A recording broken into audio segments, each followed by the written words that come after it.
शैतानी पुतलों के सामने पद्मासन मुद्रा में बैठा हुआ तांत्रिक कर्कश आवाज में बोला, हे काली शक्तियों के मालिक, काले अंधेरों की वेदाज बादशाह, हे शैतान, इतने दिन तक मैंने तेरा पूजा की, तेरा गुलाम बनकर रहा। इसके बदले में मैं तुझसे अमर होने का वरदान मांगता हूँ। मुझे अमर होने का वरदान दे ताकि मैं तेरा ये शैतानी हुकूमत पूरे दुनिया में फैला सकूं। तू सुन रहा है ना? मुझे अमर होने का वरदान दे।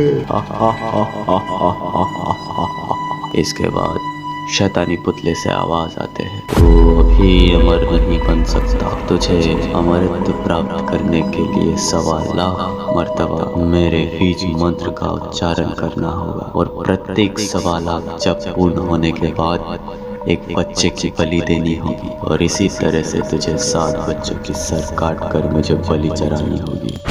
इतना कहकर शैतानी पुतला चुप हो गया। अब तांत्रिक निकल पड़ा है मासूम बच्चे का शिकार के लिए। शहर से कुछ ही दूर पर एक पेड़ की तने पे तांत्रिक छुप गया और उसके लाल सुर्ख आंखें नजर छिपाए अपने शिकार की प्रतीक्षा करने लगा। सिद्धार्थ वीरू से, अबे जल्दी से जा, 2 बड़ा पाव 2 ऑमलेट लेकर आ और अगर लेट किया ना तो तेरा ऑमलेट बना दूंगा।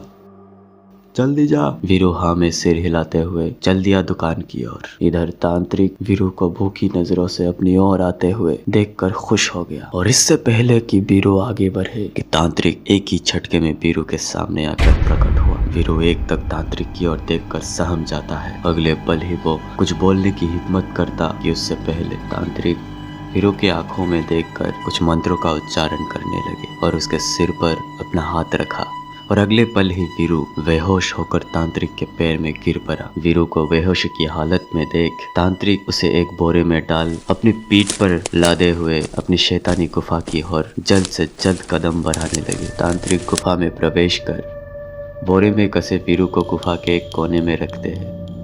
अब शैतान के पुतलों के सामने 1.25 लाख जप करने का समय आ गया। करने को बैठ गया। तत्पश्चात कई घंटे बाद माला जप पूर्ण होने के बाद तांत्रिक उठा और कोने में पड़े वीरू को बोरे से बाहर निकाला।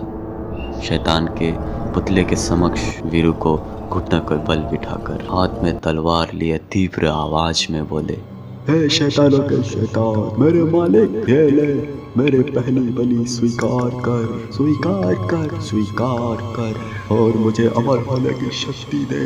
और इतना बोल खून के प्यास से चमचम करता तलवार से मासूम बच्चे का सर धड़ से अलग कर दिया और एक खप्पर में भरी खून शैतान के पुतलों के समक्ष ले जाकर रख दिया। 100 चंद मिनट के बाद फिर से खप्पर उठाकर सारा खून पीकर धार जैसे आवाज में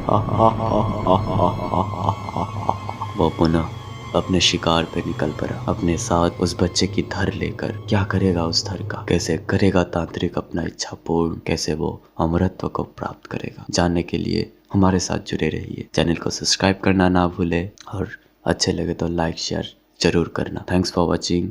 बाय बाय।